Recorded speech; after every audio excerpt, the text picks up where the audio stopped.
여러분, 오늘 말씀에 참 이름들이 많이 나오잖아요. 제가 누나가 한 명이 있어요. 저희 누나의 이름은 찬미입니다. 하나님을 찬미하라고 해서 찬미예요. 근데 제 이름은 용호잖아요. 찬미랑 용호랑 좀 안 어울리지 않습니까? 어머니께서 저를 낳으실 때 이렇게 꿈에 갑자기 용이 하늘로 솟구쳤다고 해요. 그래서 날쌘 용, 하늘호 해서 용호라고 지었습니다. 그러니까 누나의 이름은 성경적으로 찬미라고 지었는데 저는 세상적으로 용호라고 지어졌네요. 참 이 집안이 좀 이상하지 않습니까? 그렇다고 해서 누나랑 저랑 남남은 아닙니다. 다른 배에서 나온 게 아니에요. 누나랑 저랑 닮았고요. 그리고 제가 머리를 기면 찬미입니다. 그러니까 똑같이 생겼어요. 그런데 왜 이렇게 이름의 뜻이 다를까? 알고 보니까 이제 스토리는 이렇습니다. 부모님께서 저희 누나를 낳을 때에는 교회를 열심히 다니셨는데 저를 가지셨을 때에는 잠깐 교회를 떠나셨어요. 그래서 누나는 이름이 찬미, 제 이름이 용호가 되었어요. 같은 집에 태어났어도 이름의 의미가 다르게 되었습니다. 어떻게 보면 이렇게 보면 제가 모태신앙인 줄 알았는데 모태신앙이 아니네요. 이처럼 이름의 뜻만 알아도 배경과 믿음의 상태가 보이는 것 같습니다. 오늘 우리가 묵상해야 할 에스라 2장에는 바벨론 포로에서 귀환한 사람들의 이름이 길게 기록되어 있습니다. 우리가 큐티를 할 때 이렇게 이름만 잔뜩 나오면 대충 눈으로 훑고 넘어가기가 쉽습니다. 당장 내 삶에 무엇을 적용해야 할지도 모르겠고 막막하고 어렵게만 느껴지지요. 하지만 구속사의 관점으로 이 명단을 자세히 들여다보면 은혜가 있습니다. 주류에 보이는 이름들을 하나하나의 신앙의 결단과 부모 세대의 처절한 영적 전쟁이 고스란히 담겨져 있습니다. 오늘 이 이름들이 그저 옛날 사람들의 명단이 아니라 오늘 나와 내 자녀의 영적 현 주소를 묻는 말씀으로 들리길 소망합니다. 그런데 이 본문을 보면 옛날 출애굽이 생각나지 않습니까? 당시에 무려 200만 명이 출애굽을 했는데요. 엄청난 숫자가 출애굽했지요. 그런데 바벨론에서 돌아온 사람의 숫자가 몇 명인지 아십니까? 5만 명이 채 되지 않습니다. 왜 이렇게 적은 숫자만 돌아왔을까요? 애굽에 노예로 있을 땐 억압이 심했고 바로 왕이 심히 괴롭히니까 살기 위해서라도 모두가 힘을 합쳐서 애굽을 탈출했습니다. 그러나 오늘 말씀의 본문 바벨론의 귀환은 상황이 완전히 다릅니다. 나를 괴롭히던 바벨론은 망했어요. 그리고 사람들은 이미 그곳에 깊이 뿌리를 내렸습니다. 안정적인 직장도 구했고 살만한 번듯한 집도 생겼습니다. 그런데 지금 돌아가야 할 예루살렘의 성전은 지금 어떻습니까? 성전은 불타고 성벽은 무너졌으며 사방에 적들이 가득한 폐허입니다. 그래서 아무리 바사왕 고레스가 돌아가라고 해도 누가 이 편하고 안전한 바벨론의 삶을 떠나고 싶겠어요? 그것을 포기하고 처음부터 다시 고생해야 할 폐허를 누가 가고 싶겠습니까? 한번 상상해 봤으면 좋겠어요. 혹시 집에 식세기 있으십니까? 저도 집에 식세기가 있는데 너무 신세계잖아요. 너무 편한 거예요. 그 전에 제가 식세기 안 사려고 와이프가 사달라 그랬었는데 내가 식세기지 왜 식세기가 왜 필요하냐. 항상 고무장갑 끼고 막 제가 열심히 했었습니다. 그런데 어느 날 식세기가 이제 생겼습니다. 너무 편한 거예요. 그냥 물만 헹궈서 넣어놓으면 자기가 알아서 다 설거지를 해주는 거예요. 얼마나 좋아요. 또 로봇 청소기 혹시 가지고 계시나요? 항상 제가 이제 아울리치를 갔다 오면 집에 뭔가 생기더라고요. 그 아프리카를 갔다 왔더니 집에 로봇 청소기가 있는 거예요. 그 전에는 토요일만 되면은 창문 열어놓고 청소를 열심히 했었는데, 야 로봇 청소기가 청소를 깨끗이 해주고 또 물 청소도 해주고 그리고 혼자 샤워도 다 해요. 다 씻어줘요. 혼자 다 씻는 거 혼자서. 얼마나 편해요. 근데 살림 중에서 최고는 건조기인 것 같아요. 건조기는 다 쓰시나요? 건조기 없이 못 살잖아요, 정말.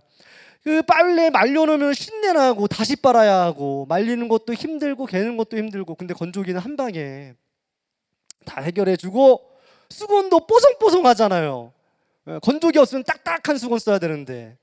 근데 이런 것들을 사용하지 못한다고 한번 생각해 보십시오. 얼마나 불편하겠어요. 우리 여성분들이 많이 공감하겠지만 화장실 너무 중요하잖아요. 우리나라 화장실 얼마나 깨끗하고 청결하고 욕조도 있고 얼마나 좋습니까? 근데 제가 아프리카를 다녀왔는데 뭐 화장실 깨끗하지 그걸 둘째 치고 그 탄자니아의 물이 이렇게 좋지가 않은 거예요. 그래서 머리를 감으면 감을수록 더 뻣뻣해진다고 하나, 석회가 껴가지고 머리에. 아니 감으면 감을수록 더 빳빳해져 힘들더라고. 차라리 안 감는 게 낫겠더라고. 차라리 기름이라도 지면 이렇게 머리가 내려가지, 머리가 감으면 이렇게 바짝바짝 서 있는 거예요. 너무 불편하더라고요. 근데 가장 중요한 게 하나 남았는데, 여러분, 예루살렘에 가면 화장도 못합니다. 네? 여러분, 쌩얼 감당되시겠어요? 주일날 쌩얼로 와야 한다. 감당되시겠습니까? 조인해야 되는데 쌩얼로 조인해야 되고. 얼마나 괴로워요. 누가 석기 시대로 돌아가고 싶겠습니까? 바벨론의 화려함과 안락함에 한번 맛을 들리게 되면 결코 그것을 빠져나오기란 쉽지 않습니다. 그런데 그럼에도 불구하고 오늘 본문에 그 바벨론을 떠나 폐허를 향해 기꺼이 짐을 싼 사람들이 등장합니다. 이렇게 보니 5만 명이라는 사람이 적지가 않은 거예요. 모든 것을 다 포기하고 석기 시대로 돌아가겠다고 하는 사람들이 5만 명이나 되는 것입니다. 그래서 누가 돌아옵니까? 우리 함께 1절 읽습니다. 같이 준비 시작. 옛적에 바벨론 왕 느부갓네살에게 사로잡혀 바벨론으로 갔던 자손들 중에서 노임을 받고 예루살렘과 유다도로 돌아와 각기 각자의 성읍으로 돌아간 자. 옛적에 언제를 말합니까? 70년 전 바벨론으로 끌려간 자들을 이야기합니다. 그때는 부모 세대인 내가 사로잡혔는데 오늘 누가 나온다고요? 70년이 지난 지금 예루살렘으로 돌아온 사람은 누구라고요? 바로 그곳에서 태어나고 자란 자손들입니다. 우리가 지은 죄 때문에 사로잡힌 그 절망의 땅에서 우리의 자녀들이 영적인 노임을 받고 거룩한 성 예루살렘으로 돌아온다라는 것입니다. 그렇다면 대체 무엇이 이 자손들의 발걸음을 인도했을까요? 화려한 바벨론의 문화를 포기하고 폐허가 된 예루살렘으로 돌아온다라는 것은 참 쉽지 않은 일입니다. 쉽지 않은 순종이에요. 우리도 세상 바벨론을 떠나 예루살렘에 입성해야 하는데 어떻게 하면 가능할까요? 첫째, 신앙 교육이 중요합니다. 어렸을 때부터 생명을 내놓는 신앙 교육이 중요한 거예요. 요즘 세상 바벨론의 영향력이 얼마나 대단한지 분별하며 살기가 너무 어렵습니다. SNS만 봐도 그래요. 세상적으로 잘 나가는 친구들이 요즘 왜 이렇게 많은 거예요. SNS 딱 키면은 얘는 또 여행을 갔네. 야, 저번 달에 여행 갔는데 이번에도 여행 갔어? 아니 요즘에 신혼여행을 막 한 달 가고 막 그러더라고요. 저도 4박 5일밖에 안 다녀왔는데 야, 유럽으로 막 가고 너무나 부러운 거예요. 그리고 또 아니 얘는 나보다 공부도 못했는데 갑자기 사원증 막 이렇게 찍으면서 이거 사원증이 나와버렸네 막 이러면서 좋은 직장에 취직한 것을 자랑하고. 그리고 또 요즘에 세상 남자들 만나는 우리 또 자매님들은 뭐 이렇게 선물 받은 거 다 올리고 그렇잖아요. 야 오늘 오빠가 사줬어 막 이러면서 막 올리고. 얼마나 짜증나요. 예? 우리 남자 형제님들, 여자친구가 오늘 이유 없이 화내는 것은 SNS를 했기 때문이에요. 예. 부러움에 막 화가 나가지고 나는 지금 여기서 뭘 하고 있는 건가? 내가 이럴 때가 아닌데 돈 벌어서 나도 여행 가고 연애도 하고 자랑해야 하는데 SNS 다 없어져야 해요, 진짜. 우리만 그런 것은 아닙니다. 요즘 말씀으로 우리 자녀들을 키우기란 너무 힘들어요. 그래서 우리 자녀들 스마트폰에 다 중독되어 있습니다. 하루도 못 보면 안 되는 거예요. 게임 중독된 우리의 자녀들이 너무나 많은 것이죠. 방에서 나오지 않습니다. 또 현장 예배에 나오지 않으려고 그래. 온라인 예배 드리면 되지. 왜 힘들게 현장 예배 나가냐.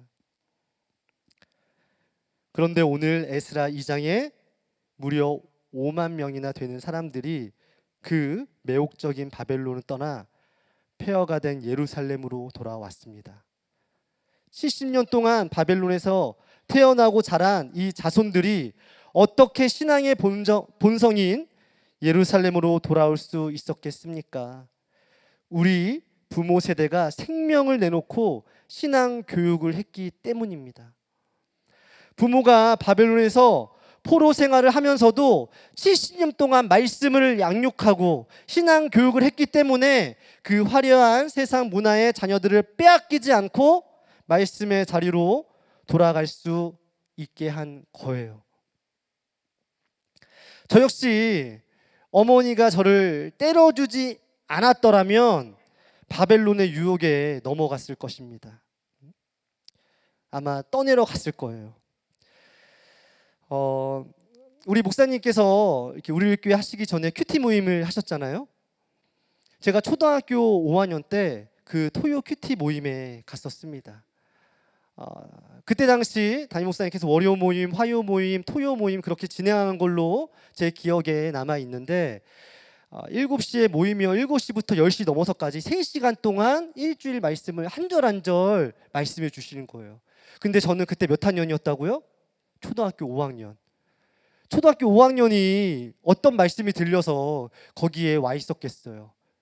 엄마가 신앙 교육을 해줬기 때문에 이렇게 해줬기 때문에 제가 그 어린 나이에 따라갈 수 있었던 거예요. 토요일 날 4시까지 집에 안 오면 제일 무서운 단어 아페타. 그리고 신앙 교육을 해주는 거예요. 늦게 오는 순간에. 그렇게 항상 4시만 되면 집에 왔어야 했고 1시간 거리가 되는 그 토요 큐티 모임에 나갔습니다. 그리고 허리를 빳빳하게 졸면 안 되는 거죠. 빳빳하게 세우고 1시간 반 동안 말씀을 듣고 중간에 쉬는 시간이 있었어요. 그러면은 뭐 단팥빵, 소보로빵을 먹었었거든요. 그걸 먹고 15분 좀 쉬고 또 다시 1시간 넘게 말씀을 전해주셨습니다. 계속해서 토요일이면 또 방학이 되면 월요일 화요 모임도 따라갔어요. 어머니 신앙 교육 때문에. 그래도 참 감사한 게 진짜 신앙 교육이 맞습니다. 그렇게 어머니께서 신앙 교육을 해주셨기 때문에 제가 청소년 때 우리 교회에 와서 수요 예배 제 발로 항상 저 2층에 앉았어요. 그리고 말씀을 들었습니다. 그래서 습관이 참 중요하더라고요. 그래서 제가 취합부에서를 섬길 때 예배드리는 습관이 참 중요하구나. 그래서 어린이 수요 예배를 드려야겠다. 그래서 어린이 수요 예배를 함께 드리게 된 게 지금의 워리스 모임이 되었어요.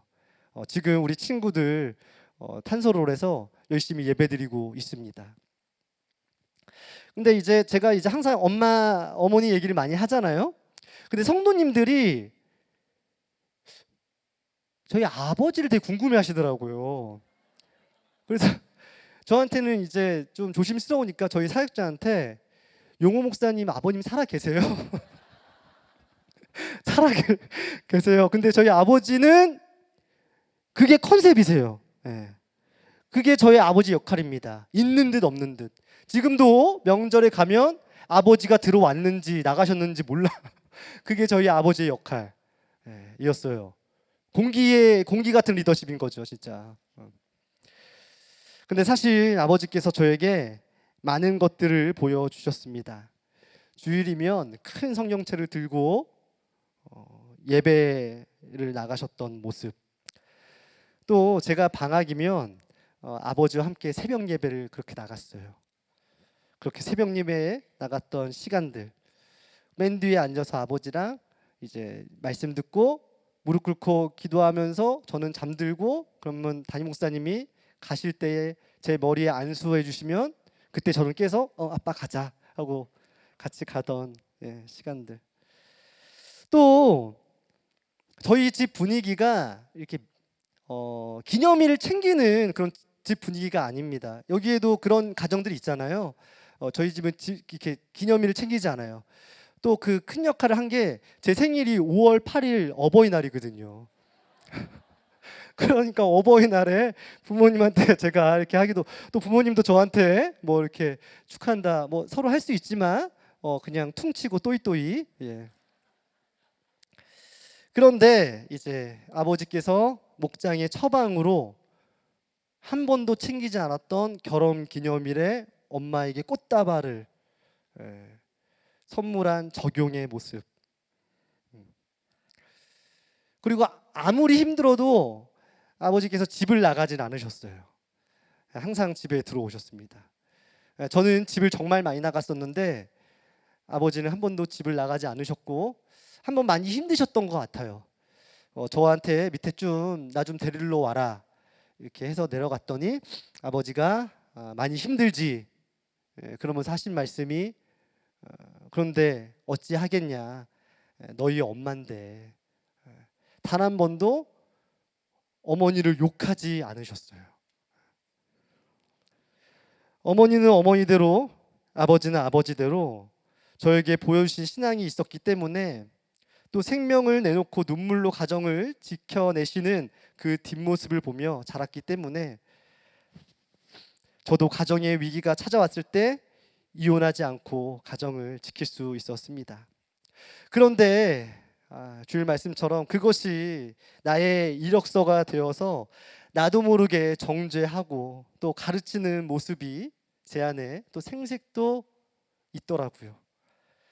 하나님께서 나 때문이 아니라 우리 가정의 구원을 위해, 그것으로 인하여서 공동체의 구원을 위해서 깨주지 않아 주신 건데, 내가 한 것 마냥 하나님의 언약의 성취인데.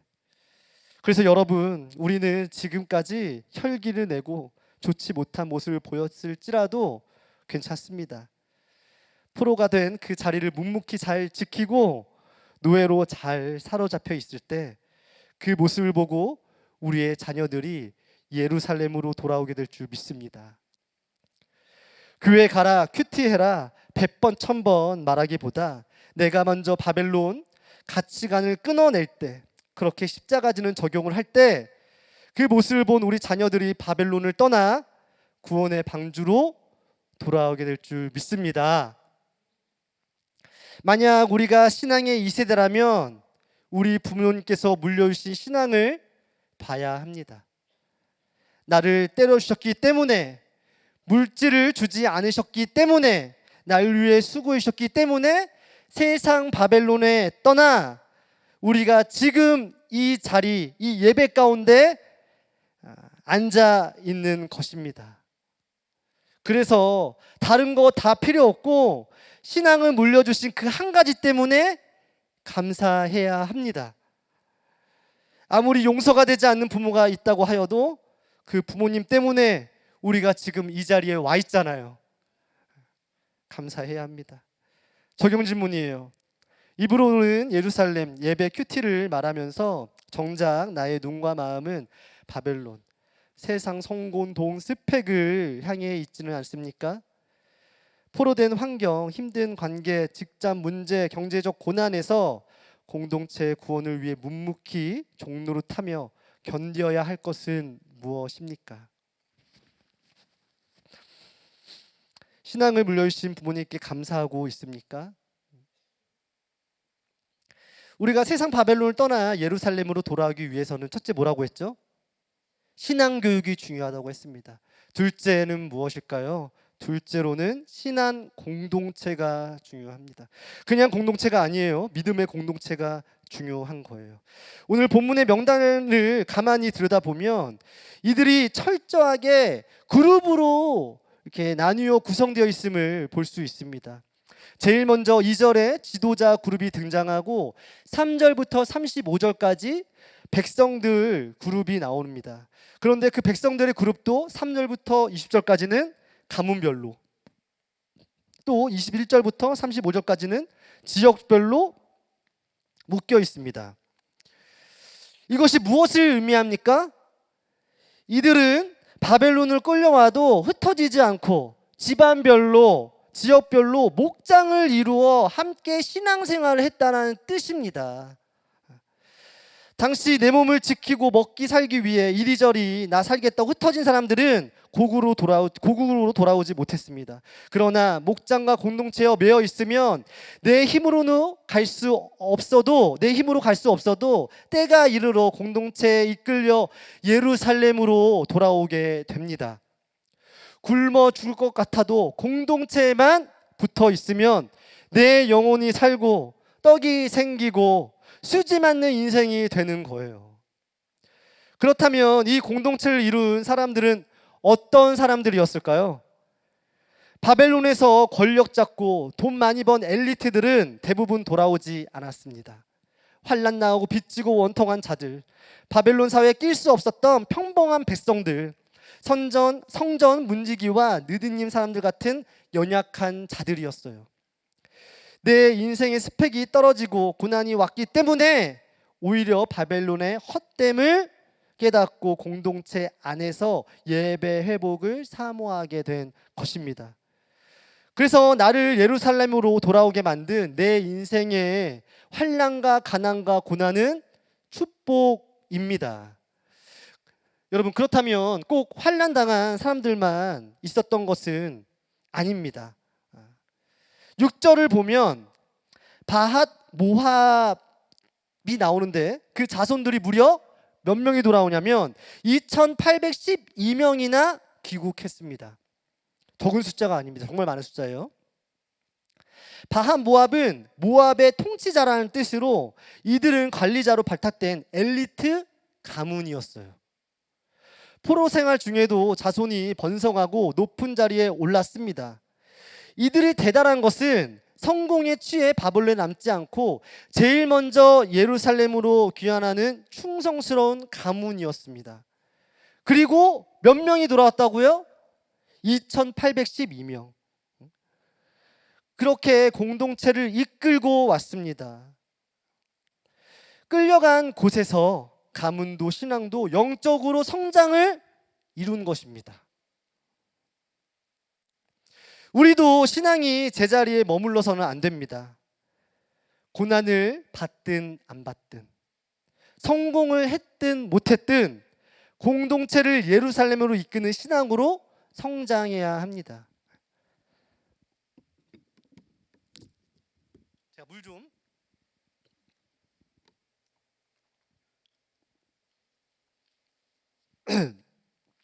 이어서 7절부터 15절까지를 보면 생소한 이름들이 등장하는데요. 엘람, 삿두, 삭게 등등 많은 사람들이 또 이렇게 나오지 않습니까?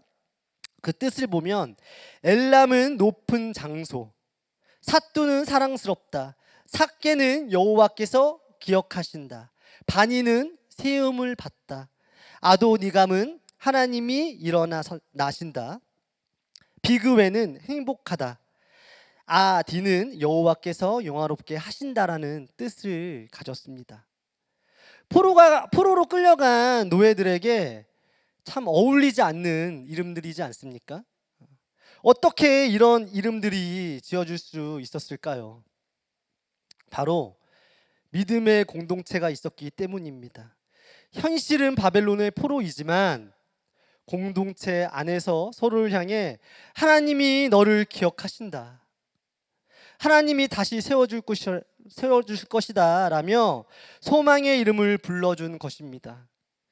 세상이 나를 짓밟아도 공동체가 나를 소망의 이름으로 불러주었기 때문에 이들은 천국을 꿈꾸며 돌아올 수 있었습니다.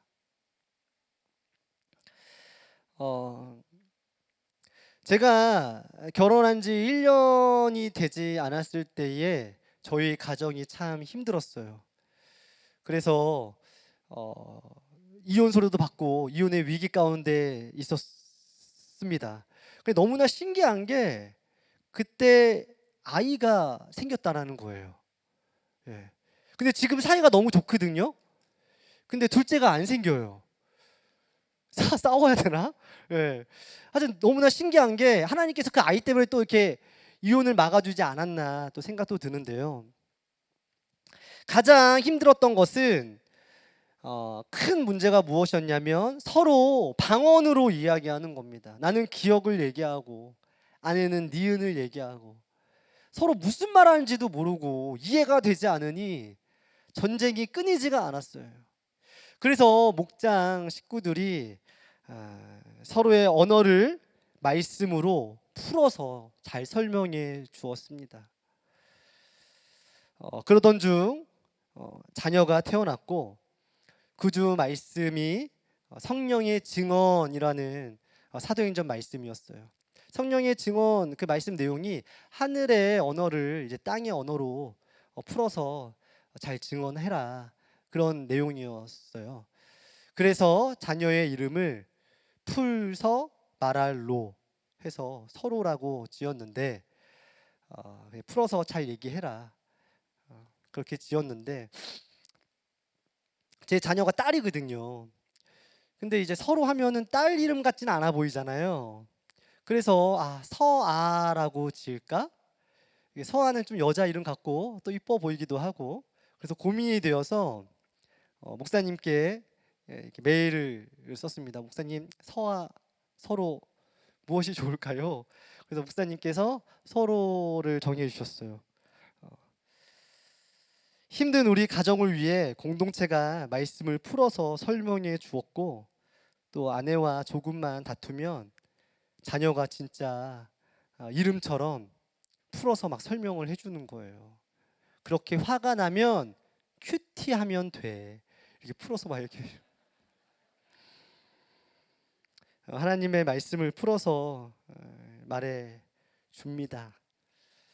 그래서 믿음의 공동체가 필요한 거예요.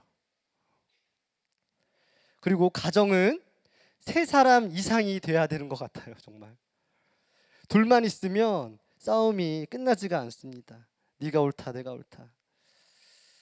21절부터 지역별 명단이 나오는데 놀랍게도 21개 지방 중 라마, 게바, 여리고 등등 14곳이 베냐민 지파에 속한 곳이었습니다. 여러분 베냐민 지파가 누구인지 아십니까? 사사시대 끔찍한 성적인 죄를 지어 동족 간의 정쟁을 일으켰고 베냐민 지파인 사울 왕이 죽은 후 다윗 초기 왕정 때 상당한 갈등을 일으켰던 지파였습니다. 그런데 그들이 회개하고 유다 지파와 연합하더니 지금 예루살렘 귀환의 가장 선봉에 서게 된 것입니다. 제가 많은 곳에 은혜가 넘치는 것이에요. 내 과거가 아무리 부끄럽고 수치스러워도 회개하고 공동체에 속해 있으면 이처럼 앞장서서 쓰임받는 은혜가 있습니다. 심지어 이제 59절 함께 읽어볼 건데요. 네, 감사합니다. 함께 읽어보시죠. 준비 시작.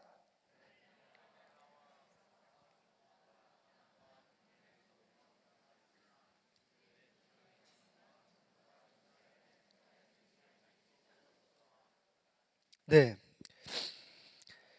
이 한마디로 이 말은 조상이 누구인지 가문이 어디인지 모르는 사람들도 예루살렘으로 돌아왔다는 거예요.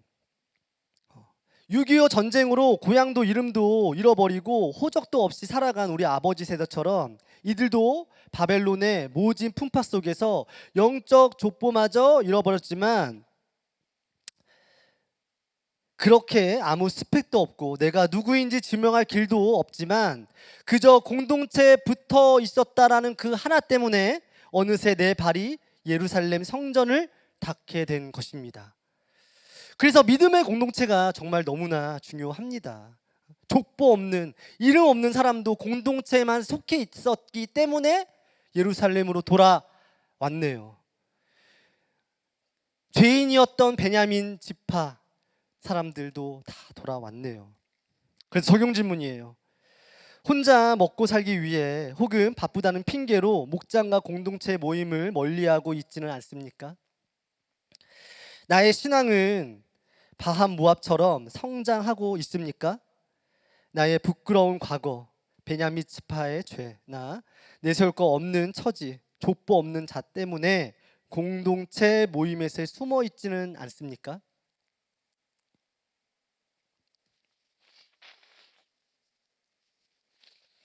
지금까지 예루살렘으로 돌아오려면 두 가지가 중요하다고 했지요. 뭐랑 뭐였죠? 신앙 교육, 또 신앙 공동체. 그렇다면 이들은 왜 예루살렘으로 돌아와야 했을까요? 바로 셋째, 무너진 예배를 회복하기 위해서입니다. 우리 한 목소리로 2절을 같이 읽습니다. 준비 시작. 곧 스룹바벨과 예수아와 느헤미야와 스라야와 르엘라야와 모르드게와 빌산과 미스발과 비그레웨와 루훔과 등과 함께 나온 이스라엘 백성의 명수가 이러하니, 예루살렘으로 복귀한 명단 중에 제일 먼저 등장한 그룹이 아까 전에도 이야기했지만 가장 먼저 들어온 그룹이 지도자들 그룹이었습니다. 이 명단에서 우리가 가장 주목해야 할 사람이 있는데, 맨 처음 나왔던 두 사람, 누구랑 누구요? 스룹바벨과 예수아입니다. 스룹바벨은 다윗의 혈통을 이은 왕족이었고, 예수아는 대제사장 가문의 후손입니다. 이들은 이미 페르시아에서 남부럽지 않은 지위와 부를 누리며 살고 있었을 엘리트 중에 엘리트입니다. 그런데 이들이 왜 그 화려하고 안정된 기득권을 다 버리고 황폐한 잿더미로 돌아왔을까요? 아까 전에도 얘기했듯이 어렸을 때부터 부모님의 신앙 교육, 우리는 70년 뒤에 예루살렘으로 가야 한다, 그 언약의 말씀을 철저히 교육받았기 때문이에요. 그래서 그들은 무너진 예루살렘 왕권과 무너진 성전을 재건하기 위해 바벨론에서 자신이 누렸던 모든 것을 배설물로 여겼습니다. 그리고 앞장서서 십자가를 지고 예루살렘으로 향한 것입니다.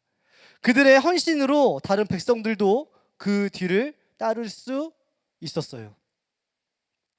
그런데 여기서 중요한 것이 있는데요. 우리가 어저께 월요일 날 묵상했던 에스라 1장 3절에 보면 고레스 왕이 백성들 향해 너희들 돌아가라고 하잖아요. 그리고 그곳에서 뭘 하라고 합니까? 여호와의 성전을 건축하라고 합니다. 그렇다면 사실 이 명단에 누가 있어야 해요? 성전을 지을 목수, 석공, 토목 기술자, 설계사 등이 명단에 있어야 하는데, 그런 사람들은 지금 있습니까? 없는 거예요. 2절에는 지도자들, 3절부터 35절까지는 평범한 백성들, 그리고 우리가 내일 묵상할 본문에는 제사장과 레위인, 성전에서 허드렛이라는 느니 사람, 그런 사람들만 등장합니다. 아무리 눈을 씻고 찾아봐도 건물을 지을 건축자들은 명단에 없어요. 이것이 무엇을 의미합니까? 성전 건축의 본질은 눈에 보이는 건물을 짓는 것이 아니라 예배 회복을 의미합니다. 하나님이 찾으시는 성전 재건의 주역은 망치질 잘하는 기술자가 아니라 폐허 위에서도 하나님을 찬양할 제사장 레위인, 그리고 성전 문직이라는 것입니다. 그래서 예배가 살면 성전은 지어집니다. 그런데 저는 과거에 성전만 열심히 지으려고 그렇게 일을 했던 것 같아요. 큐페를 하게 되면 열심히 일만 했었습니다. 그래서 그런 저 때문에 함께 이렇게 큐페를 진행했던 우리 청년들이 많이 시험 들었어요. 그 시험 든 우리 청년들 지금 여기 없겠죠? 다 졸업했을 거라 생각해요. 예. 그렇다고 해서 일하는 게 틀렸다라는 것은 아니에요. 성전도 지어야 합니다. 하지만 모임의 예배가 살면 성전은 지어집니다. 오늘 성경에 기록된 이들은 바벨론 포로 2세, 3세들입니다. 바벨론의 문화가 훨씬 익숙하고 어쩌면 히브리어보다 바벨론 언어가 더 편했을 세대입니다. 그런 그들이 예배 회복이라는 단 하나의 우선순위를 붙잡고 목숨을 걸고 폐허를 향해 길을 나섰습니다.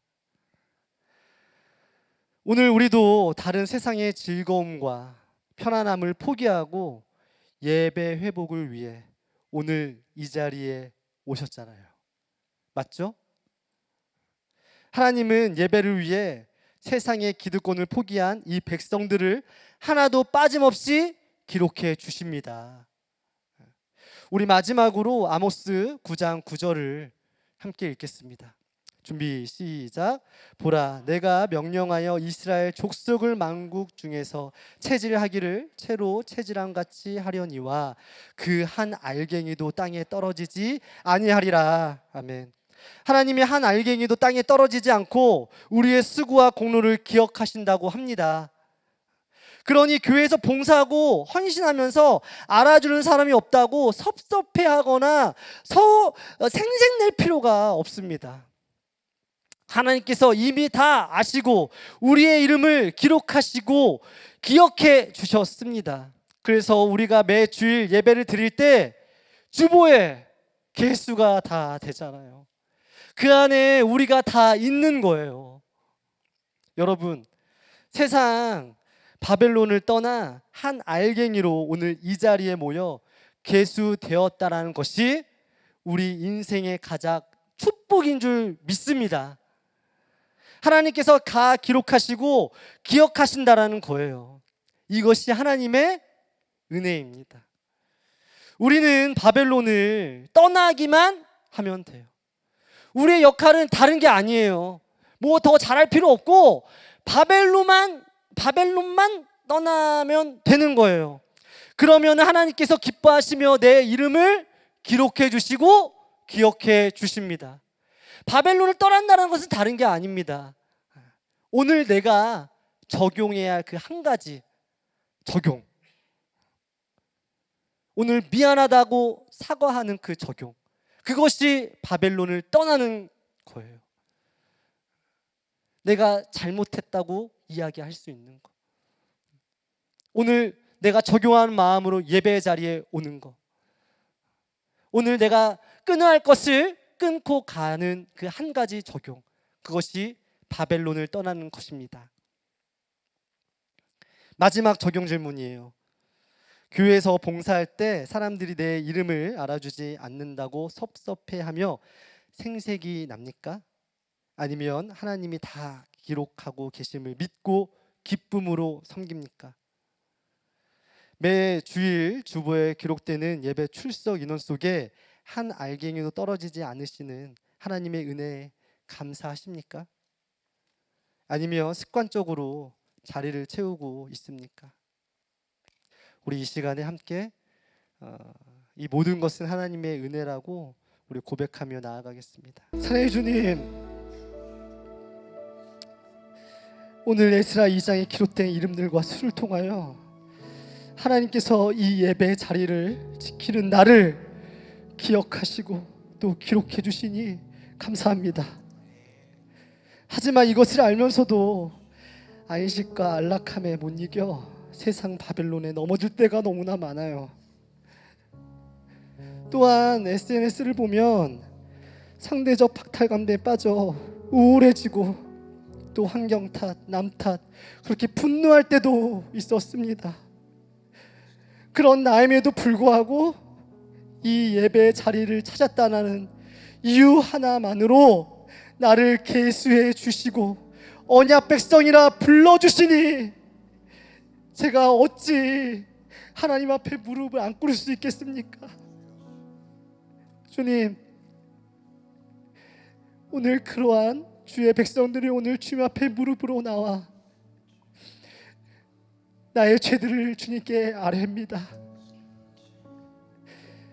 주일날 목사님의 시작된 회개의 기도가 오늘 우리 백성들, 우리 교회 성도들에게 이르러까지 모두 이 예배당에 앞으로 나와 내가 기억 안 나는 죄까지 주님 기억하게 도와달라고 외치며 기도로 나아갑니다. 주님, 나와 우리의 연약함을 주님께 아뢰오니 원망과 남 탓하는 마음, 생색내는 마음, 나태함과 게으른 마음, 혈기와 정죄하는 마음, 남과 비교하며 나도 남도 죽이는 마음, 그래서 술과 담배 음란으로 회피하는 마음, 내 힘으로 끊지 못하고 감당이 되지 않으니 주님, 이런 나의 죄된 마음을 불쌍히 여겨 주시옵소서. 오늘 우리의 연약함을 주님께 다 아뢰고 고백합니다. 주여, 나를 불쌍히 여겨 주시옵소서. 나를 불쌍히 여겨 주시옵소서. 나를 살려 주시옵소서. 살려 주시옵소서. 주님, 내가 오늘 이 예배 자리에 와서 주님께 회개 기도를 할 수 있는 이유는 우리 부모님께서 신앙을 물려주시고 또 신앙 공동체가 있었기 때문이었습니다. 이제는 내가 신앙 공동체가 되어 힘들어하는 공동체를 위해 나아가길 소망합니다. 이제 우리가 그들에게 힘을 주어 함께 끌고 나와야 해요.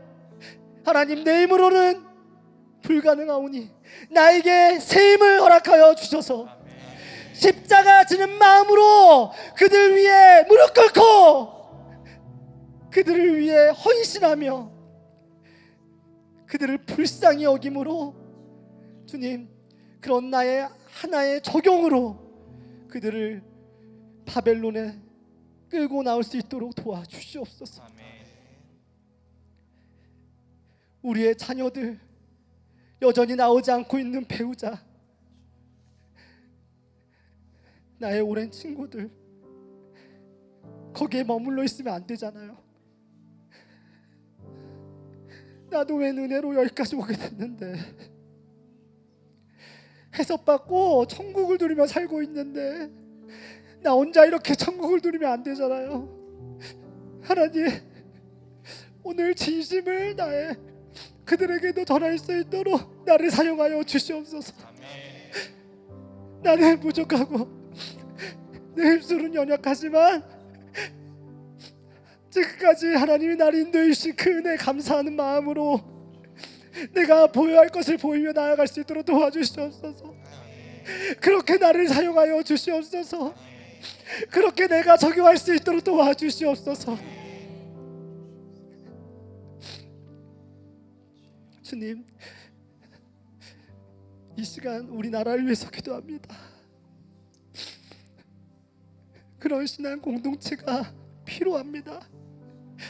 그런데 요즘 우리나라가 너무나 어렵고 힘들어요.